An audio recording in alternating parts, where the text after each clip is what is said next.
It's a celebration of America's freedom. Welcome to the Marc Scaringi Show. The Marc Scaringi Show is your place for a weekly discussion on making America great again. The important political and legal issues of the day, a celebration of the Constitution, and traditional American values.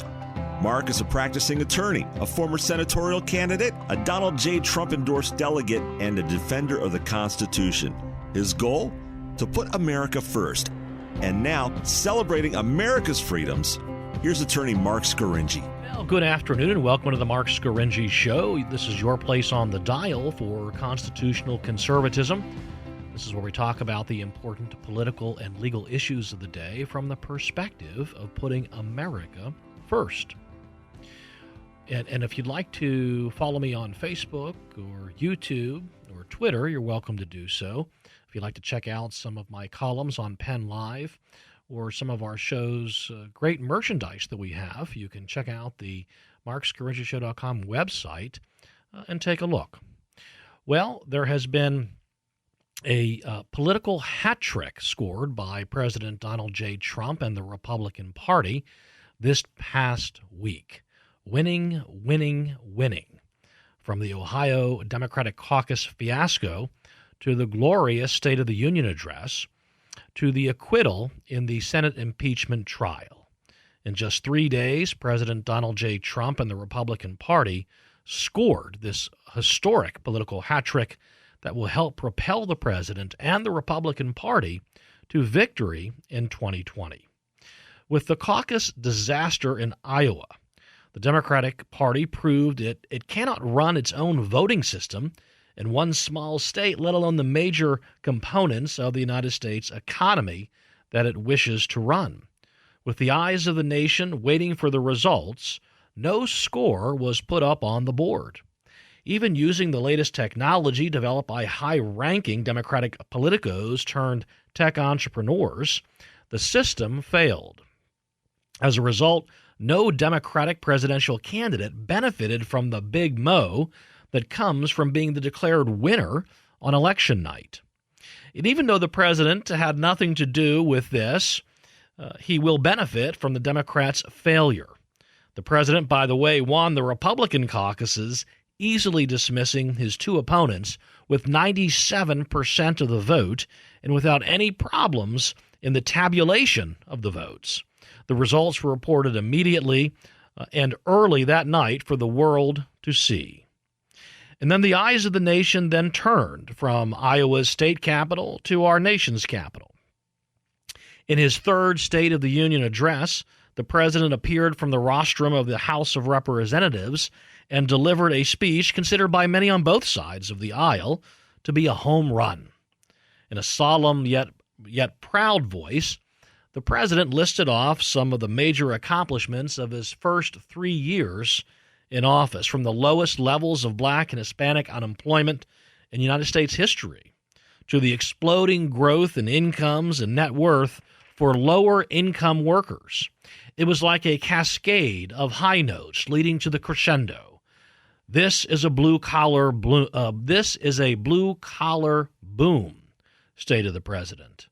And this will become a major theme in Trump's reelection as he continues his political assault on the Democrats' traditional, but perhaps now former, electoral strongholds in the industrial Midwest. Now, in addition to proving how he was making America great again, the president wove within his remarks a series of poignant and heartfelt tributes to the accomplishments of some great Americans.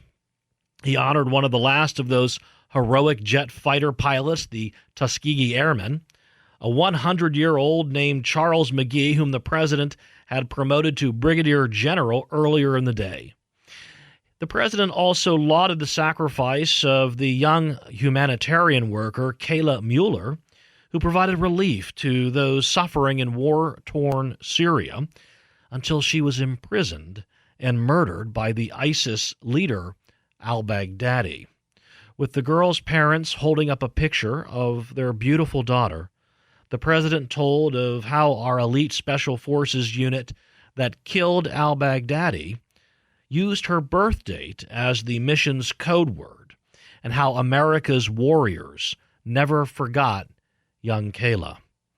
It was hard not to be moved by this example of the goodness and toughness of the American people. In an effort to both do good and expand his political support for himself and the Republican Party, the president used his State of the Union address to tout some policy proposals that may appeal to a potential new Republican constituency. He promoted his Education Freedom Scholarships and Opportunities Act by awarding a tuition scholarship right there on national television to a smiling fourth-grade student from Philadelphia. She's the daughter of a single mother who desperately wants to get her child out of Philadelphia's failed public schools, but was prevented by Democratic Pennsylvania Governor Tom Wolf's vetoing of expanded school choice. Now she can, thanks to President Trump. And look for the president to continue his appeal to inner city and black voters. And even as the president's staunchest critics are pointing out how his programs are benefiting black Americans and are worried about his effectiveness in bringing about Brexit. The day after his State of the Union address, the president scored the most important win of his presidency, the third of his political hat trick of this past week. The United States Senate found him not guilty of both articles of impeachment, with only one Republican senator, you know who that is, voting against him.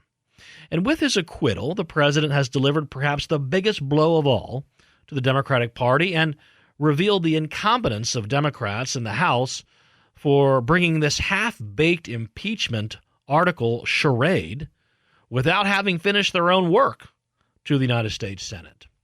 And even worse for Democrats, Speaker of the House Nancy Pelosi, well, she knew she would never have the votes to convict the president in the Senate, yet in a political blunder of historic proportions, she led her party down the path to acquittal and possibly to electoral doom in the fall. Well, from Iowa to the rostrum of the House to the well of the Senate, the president has achieved a remarkable political hat trick, defeating the Democrats at every turn. The president now enjoys his highest approval ratings ever. Perhaps that's why Pelosi, in a tantrum that would make the typical toddler proud, angrily ripped up the president's State of the Union speech on national television. That's because the speech proves how Trump and the Republicans are winning, and how Nancy Pelosi and the Democrats are, well, not. And that's my opening statement for today's The Marc Scaringi Show, the political hat trick of historic proportions. President Trump and the Republican Party winning in Iowa with the caucus disaster. And then the president's glorious and soaring State of the Union address that has Democratic political pundits very nervous about how well this president is doing and how well he articulated his first 3 years in office and how he's making America great and how he's reaching out to new potential constituencies, to black voters, for example, and how well he's doing in that regard. And then, of course, to his Senate impeachment trial and the acquittal that he received in the United States Senate. We'll talk more about the president's political hat trick when we return from this brief commercial break. You're listening to The Marc Scaringi Show. And welcome back to The Marc Scaringi Show, your place on the dial for constitutional conservatism. This is where we talk about the important political and legal issues of the day from the perspective of putting America first. And I've delivered my opening statement about how Trump and the Republican Party scored a political hat trick of historic proportions over the past couple of days with the disastrous Iowa Democratic caucus, revealing the Democratic Party to be rather inept at putting on its own caucuses in one small Midwestern state, fitting perfectly into the president's campaign agenda and the theme of his campaign, which is that this president can accomplish great things for the country and has done so, and compare and contrast him to his Democratic rivals who can't even put together a caucus. And then also the president delivered a remarkable State of the Union address and did a terrific job getting plaudits from both sides of the aisle for his ability to really run home how well he did in the first 3 years. That list of accomplishments is truly remarkable. Lowest Hispanic and Black unemployment rates, the highest labor participation rate among women, and how well the lower income Americans are doing in increased wages and increased net worth. I mean, these are tremendous accomplishments this president is able to tout and does a great job, but yet he's also appealing to other constituent groups where he has a real chance of doing a good bit better than Republicans traditionally have done with the African American vote, namely, that was obviously on the president's mind during his State of the Union address. And then his third hat trick of the week, his acquittal in the United States Senate of those 2 articles of impeachment. It was a foregone conclusion from the day the House began its inquiry into the president's conduct with regard to Ukraine. And as I've talked about here on this show before, I thought it was a political blunder of historic proportions for Speaker of the House Nancy Pelosi to push forward on her articles of impeachment in the House, and then for the House to do such a half-baked and shoddy job. They didn't finish their work. They were running against the clock that they set. They didn't want to run their impeachment inquiry up into the Iowa caucuses and the New Hampshire primary because they didn't want to take the shine and the headlights away from their Democratic presidential candidate. So the clock was, of course, entirely a political clock.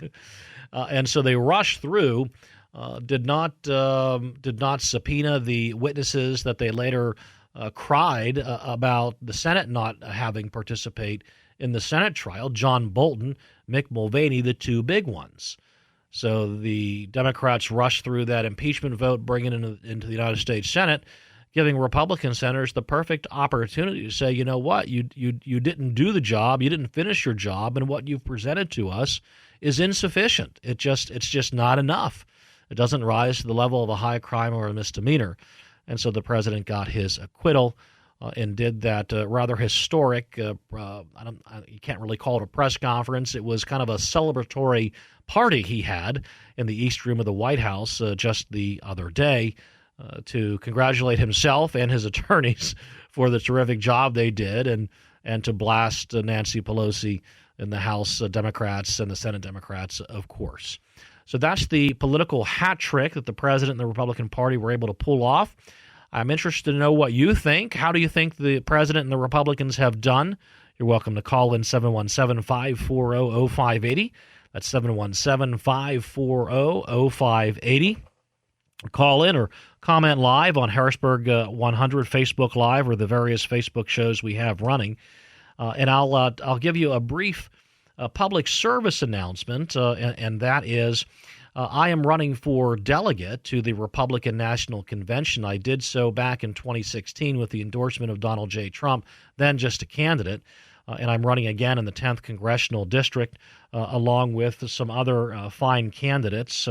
The 2 others with whom I'm running, Katie Moyer-Isley of Cumberland County and Matthew Jansen of York County. So if you're interested in supporting our effort to become delegates to the Republican National Convention, you can direct message me or email me, and I can give you some information on how you can sign our petition and help our effort. It's an important effort. In 2016, it was a real big deal because if you'll recall back then, there was talk within the Republican establishment about trying to deny then-candidate Donald Trump the requisite number of votes he needed to get the actual nomination from the Republican Party at their convention in Cleveland. And so the Donald Trump campaign came to me and Matt Jansen and some others here in central Pennsylvania, Trump loyalists to the core, and endorsed us and supported our campaign for delegate back in 2016. We went to Cleveland, resisted all of the temptations that the Republican establishment put in our way, and, of course, voted for Donald J. Trump and helped him secure the nomination. So that's going on right now as we speak, and we're actually having a petition signing party at the Springgate Winery tonight. You'll meet United States Congressman Scott Perry, State Senator John DeSanto, State Representative Andrew Lewis, all strong conservative Republicans, all strong supporters of this president. So if you're in the area, stop by. It's from 5 to 9 o'clock tonight to sign some petitions to get these good Republicans on the ballot. So we started the week with the Iowa Democratic Caucus, and all the eyes of the nation were on Des Moines and Iowa and the Democrats watching their caucuses. And the Democrats were using a new high-tech application that would record and tabulate and then report the votes in their very convoluted caucus system. And we had contenders such as former Vice President Joe Biden, Mayor of South Bend, Indiana, Mayor Pete Buttigieg. We had Amy Klobuchar, the United States Senator from the Midwest. We also had Elizabeth Warren, United States Senator from Massachusetts, and, of course, Bernie Sanders, Crazy Bernie, United States Senator from Vermont, all competing in the Iowa caucus. And the caucuses did not go well at all. You'll remember, if you watch them, the anchors of all of the liberal television news stations, MSNBC, CNN, and others, with these very perplexed and concerned looks on their faces because they were unable to report the results because the results weren't in and weren't tabulated properly and in enough time to hit prime time on Tuesday night. And it was a couple of days it's taken for the Iowa Democratic Party to actually announce who the winners are. And we have Mayor Pete Buttigieg with 13 delegates picking up 26.2% of the vote. He got 564 votes, followed closely by Bernie Sanders, 12 delegates, 26.1% of the vote, 562 votes. Third is Elizabeth Warren, with 8 delegates, 18% of the vote, and 387 total votes. And then Joe Biden, our friend Joe Biden, 6 delegates, 15.8% of the vote, 341 votes. And then in fifth, Amy Klobuchar, she got 1 delegate, 12% of the vote, 264 votes total.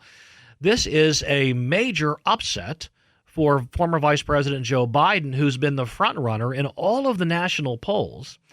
Until you actually get to the voting booths, or the caucuses, if you will, in Iowa, where he did terribly, coming in fourth place. And this is another reason why the Iowa caucuses were such a boon to Donald Trump and Republicans, because it's former Vice President Joe Biden who, according to the national polls, has the best chance of beating Donald Trump in the fall, because Biden has probably a 100% name identification. He's worked in the Democratic Party for multiple decades, since I was probably 3 or 4 years old is when he was first elected to the United States Senate. He's had the ability to raise money among big dollar Democratic donors. But the fact of the matter is the actual Democratic voters in Iowa, they're not all about Joe Biden. They're not moved by what he has to say. He has a hard time speaking and delivering and articulating his agenda. His agenda is, I'm Joe, vote for me, I can beat Trump. That's about all it is. He's perceived to be a moderate, but yet he'll pretty much go along with the prevailing wins in the liberal end of the Democratic Party, because that's what it takes to win caucuses and primaries. So a big upset, Joe Biden coming in fourth. Bernie Sanders, it looks like he's going to be in second place. He, with the real left-wing side of the Democratic Party, the socialist, self-identified and described socialist, if you will, he actually was surpassed by Mayor Pete Buttigieg, who no one knew who this man was prior to the Democratic primaries. And I think it's looking very good for the Republicans when a mayor of South Bend, Indiana, with no other prior political experience, is the one who wins the Iowa caucus and gets a little bit of wins behind his back as he moves into New Hampshire. Well, we'll open up the phone lines and we'll take some of your calls. I want to know what you think about the president and the Republican Party's political hat trick, the Iowa caucuses, the State of the Union address, and then the acquittal of the president at the Senate impeachment trial. Jim from Harrisburg, you're on the Marc Scaringi Show. Hello, Mr. Scaringi. This is Jim. Yes, Jim.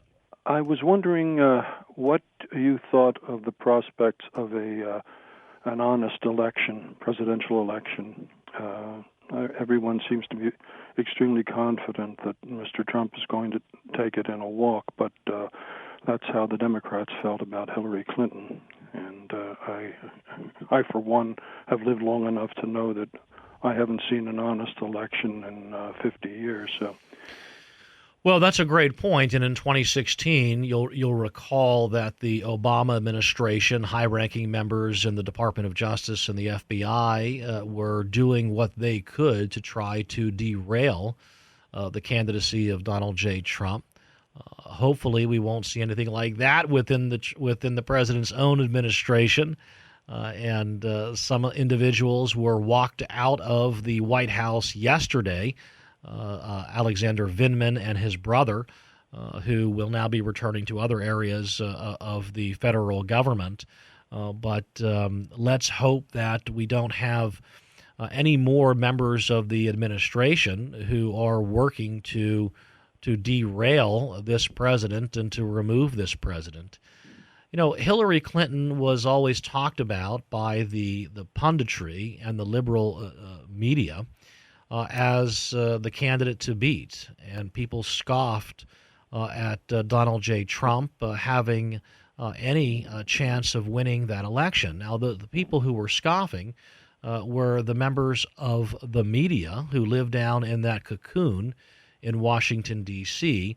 They had no ability to read the pulse of the American people, so they were wrong. I think this time, with 3 years in office, the American people can see and feel the results of this administration, and because it's been so successful in so many ways that are so easy to identify, this president will do very well in the fall, will do better, I think significantly better than he did in 2016. Thanks for the call, Jim from Harrisburg. I've got to take a brief commercial break. We'll be back right after this. And welcome back to the Marc Scaringi Show, your place on the dial for constitutional conservatism. This is where we talk about the important political and legal issues of the day from the perspective of putting America first. And we're talking about President Trump and the Republican Party's political hat trick of the past week and three significant successes for Republicans. First, we had the Iowa caucuses and the fiasco that ensued there, with Democrats really unable to get their act together and to get their numbers on the board and reported that night. And that's when the eyes of the nation were focused in Iowa. That's when so many of the American politicos, those you and I who are interested in politics, of course, the entire media, were all there and focused and watching and listening, and the Democrats could not declare their winner. And that takes some wind out of the sails of either Mayor Pete Buttigieg or Bernie Sanders. One of those two is the winner of the Iowa caucuses, but we didn't know that until a few days later, and we're still not quite sure who the clear winner is. So Mayor Pete and Bernie didn't get the big momentum that candidates typically get when they win Iowa. And now they're both battling it out in New Hampshire. We watched their debate last night where they each tried to outdo each other in making appeals to the Democratic constituency. But I think the Democratic Party is in real trouble now with former Vice President Joe Biden flailing. And there's talk now about Biden having fundraising woes, real problems raising the big money that he needs to raise if he's going to continue to compete in this Democratic primary. And when you're Joe Biden and the reason for your candidacy is that you're the one who can beat Donald Trump, and you lose to a mayor of South Bend, Indiana in the Iowa caucus, and you're obviously going to lose again in New Hampshire, well, that really takes away from your candidacy. So why would Democrats support Joe if Joe can't beat Mayor Pete and if Joe can't beat a socialist senator from Vermont? it doesn't look like Joe's going to be able to carry it through.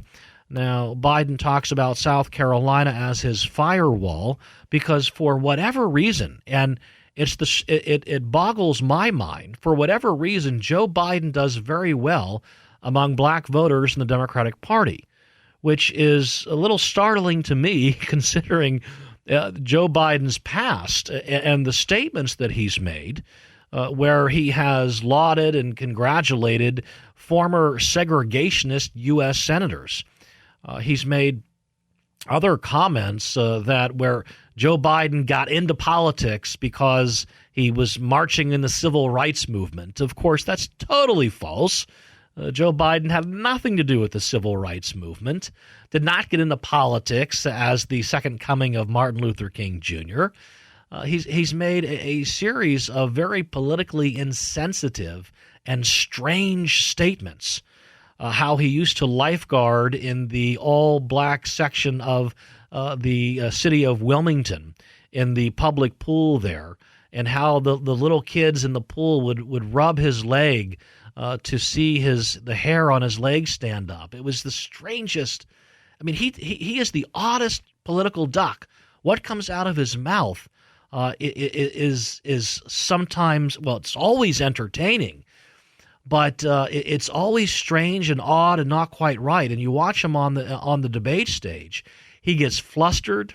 He can barely get a coherent sentence out without his dentures moving around, and he hems and he haws, and he doesn't have a real clear message for why he wants to be president, other than he can beat Donald Trump, which we all know he can't. These national polls that have him beating Trump really mean nothing. Remember all of the polls that had Hillary Clinton beating Trump by a wide margin. Those they're not real. They're not real until you actually get into the caucuses, until you actually get into the primaries, and you start slugging it out. And the Biden campaign, we're watching it, I think, rapidly implode. And we'll see how well. We'll see if Joe Biden can get to South Carolina, where he claims he has this firewall among black voters. You know, the Iowa caucus was a disaster and has harmed the Democratic Party. We'll see to what extent. The State of the Union address, I thought, was a marvelous speech given by the President of the United States, and the list of accomplishments that this president went into. It's so easy now for Republicans to go to their friends, colleagues at work, and family members who may not be Republicans, who may be Democrats or independents. The president has given us so much material to work with.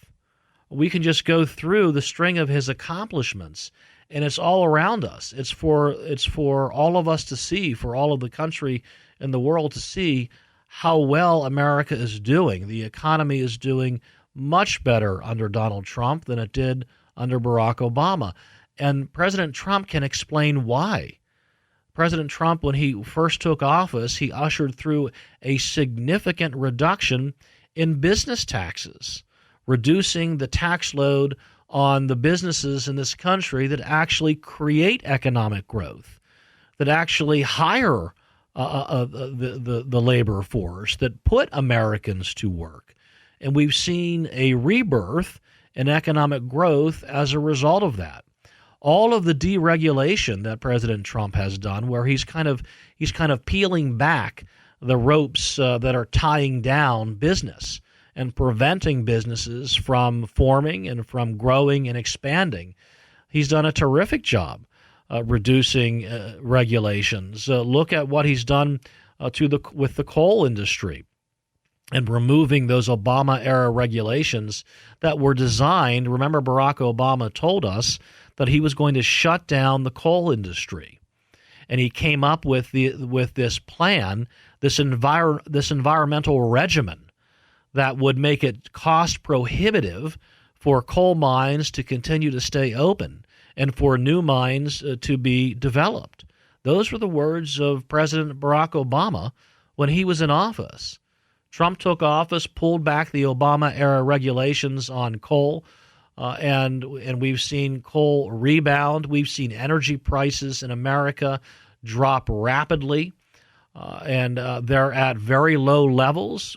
The United States of America, by the way, is energy independent for the first time probably since the early 1900s. Probably in 100 years, it's the first time we've been energy independent. This is truly a remarkable accomplishment of our president. And remember, I was born in the 70s and grew up under Jimmy Carter and then, of course, later Ronald Reagan. But remember back in the 70s when the president of the United States, Jimmy Carter, was warning America that the days of energy independence are behind us and that now we've moved into the era of restraint and restriction, and how we can't drive as fast as we want to drive, how we can't buy the big American cars out of Detroit anymore because America just can't produce the oil that we need. That was the political agenda of demise. That was the political agenda and platform of quitting and surrendering and giving up. You had a president in Jimmy Carter, like a president in Barack Obama, who would never run a business, have no clue what it takes to run a business, really have no idea how important energy independence is for our country, for economic reasons and national security reasons. So Trump takes office, rips open these useless regulations that are really that they don't make energy any cleaner. They don't make our environment any cleaner or better. They're simply designed to take out an entire industry.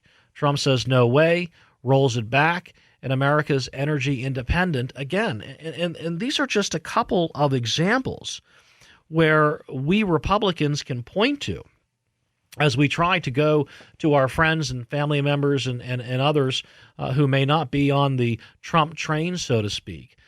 We now have real accomplishments that we can tout to try to get our president reelected. And so his State of the Union address, where he touted these accomplishments, I thought was very compelling. The personal anecdotes of the great Americans who he showcased, I thought was moving. Kayla Mueller, her parents were there in the president's box. She was a beautiful young American humanitarian. She wanted to dedicate herself to God. She wanted to dedicate herself to healing the suffering of those who are in the worst situations in life, those who are most in need. And she went to Syria in the middle of that horrible civil war when Al-Qaeda and ISIS were resurgent. And she went there to give relief to innocent Syrian civilians who had been harmed and wounded in that horrible place. And she was kidnapped by ISIS and tortured and ultimately murdered by the ISIS commander al-Baghdadi.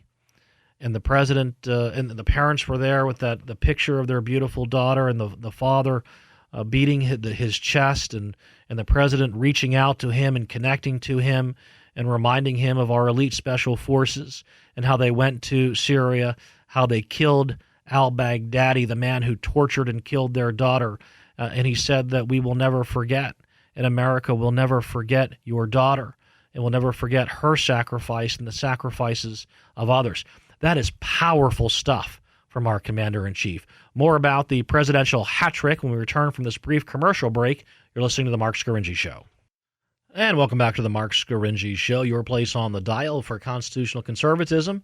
This is where we talk about the important political and legal issues of the day from the perspective of putting America first. And welcome back to the show. We're talking about President Trump and the Republican Party's political hat trick of the past week with their three significant victories, the failure and fiasco over there in the state of Iowa with the Democratic caucuses imploding and not able to report and announce the results of the winner of the Iowa caucuses on election night, denying the big momentum to whoever its winner is.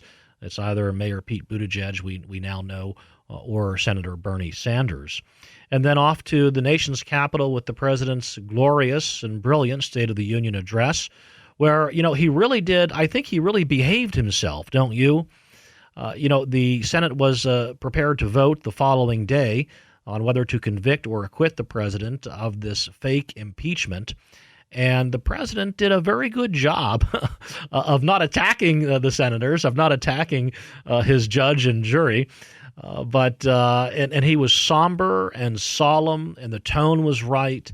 The delivery was very good. And I think it's going to help not only give Republicans the talking points that we need to convince those who may be on the fence to support our president, but it also perhaps kind of calmed the nerves of independents and maybe some establishment Republicans who get flustered when the president speaks extemporaneously and maybe goes off cuff and perhaps says some things that might be somewhat incendiary. Well, he didn't do that on the evening of the State of the Union when the eyes of the nation, I think 37 million people had tuned their televisions into that speech.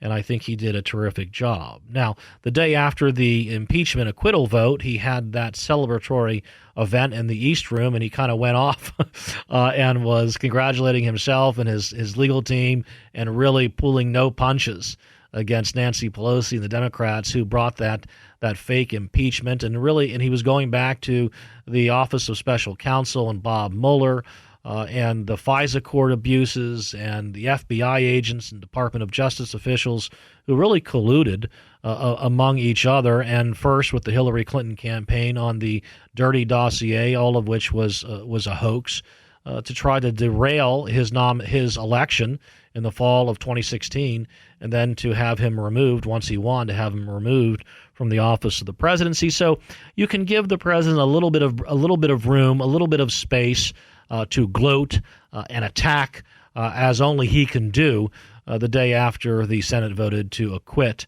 him of those two articles of impeachment. And and then of course we then moved into the New Hampshire primaries, and we haven't talked much about that this hour. But you're welcome to call in 717-540-0580. That's 717-540-0580. Let me know what you think about the job the president did at his State of the Union address, about the impeachment acquittal or the Iowa caucus, the Democrats' fiasco over there. You're welcome to comment live on the various Facebooks we have running. And remember, to my commenters and viewers on Facebook, this is a very serious show about politics and the law. And some of your comments, little off script. Yes, I do dress as Christopher Columbus for Columbus Day. One of my viewers wants to know, and yes, my hair did make it into GQ magazine. That was about 3 years ago now. Tori's laughing. I don't know, Tori, if you knew about that. Nope, that's news to me. You're not an avid reader of GQ, Gentleman's Quarterly. Well, yes, I did make it into GQ, not for all the right reasons, perhaps for the wrong reason. They rated my hair as one of the worst conservative hairdos, and I was right up there with Rush Limbaugh, Paul Ryan, Sean Hannity, and some others. And I think GQ got it dead wrong, and I reported then that was fake news. I think I have a nice set of hair. But thank you for those very poignant comments from the Marc Scaringi Show, the Facebook Live that we've got running. And so again, we've got some callers here in the phone booth here. So we'll take some calls and we'll hear what you think about the Republican Party and the president's political hat trick of the past few days. We have John from York. You're on the Marc Scaringi Show. Yes, John from York. John, are you still there?